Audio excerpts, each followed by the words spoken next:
So I've just now pried it, and then this side just nicely had a little bit of a pop up, right, like that. As you can see, that's really sort of nicely starting to pop up, right. Now I know it's probably tempting, I could probably grab this now and just pull it off, and it will come off now because that's what it feels like, but don't take the chance to still lightly work your way around and just make sure that everywhere's coming off nicely, right, because this is still glued down somewhat, even though it will pop off if you apply enough force now. But it's all about just being careful to make this as clean a break as possible. And this does feel like this is going to go now. Just get this corner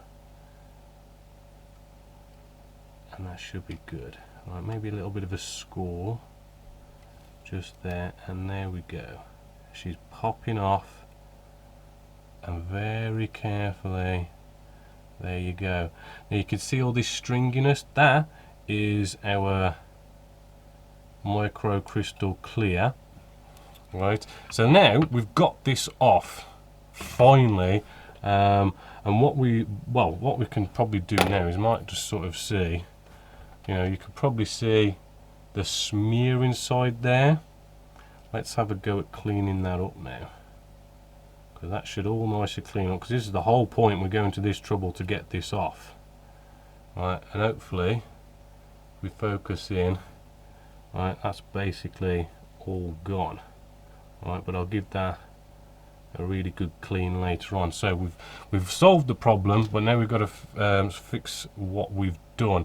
So what we want to do is very carefully, because it is just basically like a PVA glue. You can sort of see here, if I get some tweezers out, that, you know, this glue can just be pretty much nicely peeled off, and that's what we want to do. We want to clean up around all these edges, and by the looks of it, because we've had such a nice cleaning, we've taken our time peeling this off, we should hopefully, you know, not have to do any sort of fancy paint work or anything like that. We should hopefully be able to just kind of just glue this back on with microcrystal clear. I can probably see that maybe we've peeled up a bit of paint sort of here. You can sort of see a bit of green showing through, you know, so kind of just go back to, you know, the whole painting a cockpit, you know, paint the black on there, put your weathering back on there, just so as that ain't going to cause any problems when you see in there. You know, check your canopy for any damage, and you don't want to see any of that. But basically, if you maybe the paint did peel, right, it's potentially going off and sort of like sort of spraying certain areas and kind of going back over your steps. But in theory, using microcrystal clear, it should pop up fairly easily, fairly cleanly. By using a blade and scoring the paint, right, you should stop any peeling happening, and you should have a clean removal of your canopy, and you can clean everything all up, re-glue it, maybe a touch of paint here and there, and you should be all good. So hopefully that has helped you basically, you know how to sort of remove a canopy, and hopefully understand why you really do want to be using microcrystal clear when applying your canopies. Then before we actually glue this canopy on, let's make sure the rest of the canopy is good. So I thought I'd just show you how to remove masking tape from canopies. The way I like to do it is, what I like to do is just get in a blade, right, and what we want to do is just find a corner and try and just slide it underneath, right, and just pull it back. Right, now when I'm using the blade, I'm not sort of like digging in to our canopy and scraping it along the actual canopy. I'm lifting the blade up with the piece, right, and you only need to just get slightly under and then lift it up, right, and then once you've done that, right, a set of tweezers will finish the job off. Right, and then we'll just want to peel it around the edges. Right, we don't want to just rip it right up because we don't want any of the paint peeling away with our canopy. So I'm just sort of going around with the canopy, going around the canopy with the masking tape, and as you can see, that has nicely revealed our nice bit of glass there. And just remove all these and make sure that we've got no nasty bits inside this canopy, because last thing we want to do is glue our canopy back on, remove these canopy masks and find out there's some more marks inside there. So we may as well just check all that first, and then we can just glue the canopy on as normal. This has been a nice clean cut, a nice clean break, right? No real problems. I can literally sort of, you know, just lightly press this down even without any glue on it, and as you can see, there's no harm done. Right, maybe a bit of a press down, you won't be able to see any sort of marks, and as you can see, no harm done.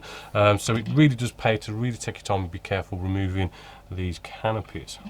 So here she is. Basically, we're at this final stage, right, where what we're going to do is we've got our sort of little glass areas just here. This is where micro crystal clear is going to come in nice and handy again. Really nice, quick, easy technique. We just open this up. All I've done is on the inside I've just kind of painted some nice silver. This just so as when we see through this, we're just going to see nice silver for a nice light. Then we get out cocktail stick, toothpick, or whatever you want to call it. What we could do, micro crystal clear, we can just dip our cocktail stick in the micro crystal clear, maybe not too much on the end of the stick, right, but just enough so as it'll go in here. Now we can't put the cocktail stick all the way through, but what we can do is just sort of touch inside, let it just flow, maybe turn it and sort of get it to touch the walls, and just slowly pull out, just like so. Right, we don't want it to touch any of the surface detail, we just want to dip it in the middle, move it around the walls a bit so it sticks to the walls. Right, and what we should have there, if I just put this cocktail stick down, is what will happen is that doesn't look too good at the moment, but it will dry as it says on the tin, crystal clear, and there you'll have it. You'll have a nice sort of glass area just there, rather than using the you know, the glass parts you get. I think this, it just makes it look better when it's done like this, because basically it just perfectly fits the hole, right, which is what makes it look really good. And I've done that in a couple of other places as well where it's needed. Put on our navigation lights, and that, I do believe, is it. Right, we can just put our propeller on, which I always never glue these on if I can help it, because they're always going to be the one thing that breaks. And there she is, all nice and done. It's really nice to have a nice finished model. Overall, I mean, yeah, I mean, there was, you know, some slight little fit issues here and there with the kit, but nothing major. The surface detail, I'm going to be careful not to touch that glue now. Surface detail, I mean, as you can see, right, it's so brilliant what Eduard does. Trying not to touch this glue, sorry. It's really brilliant what Eduard does in the way they have this next generation surface detail. You know, the recessed panel lines, you know, brings out the detail, but all these tiny little rivets, they have just got them at the perfect size in which it doesn't take so much washing to these tiny little rivets that it pops out too much, but it just takes enough so as you just see all these tiny lovely little rivets. And if you get up close, yeah, you can see them, but you know, you come a bit further away and they come less sort of in your face, and it just makes it absolutely beautiful. So it was a really pleasure to build. Definitely a highly recommended kit by Eduard, and you know, it should go nicely with all the rest of my nice RAF World War II aircraft I have. So hopefully you've enjoyed that nice step-by-step video build. Hopefully you'll be looking forward to the next one just as much as I am. So as always, until next time, my name is Bob Waldron, this is Genesis Models, and I hope you've enjoyed.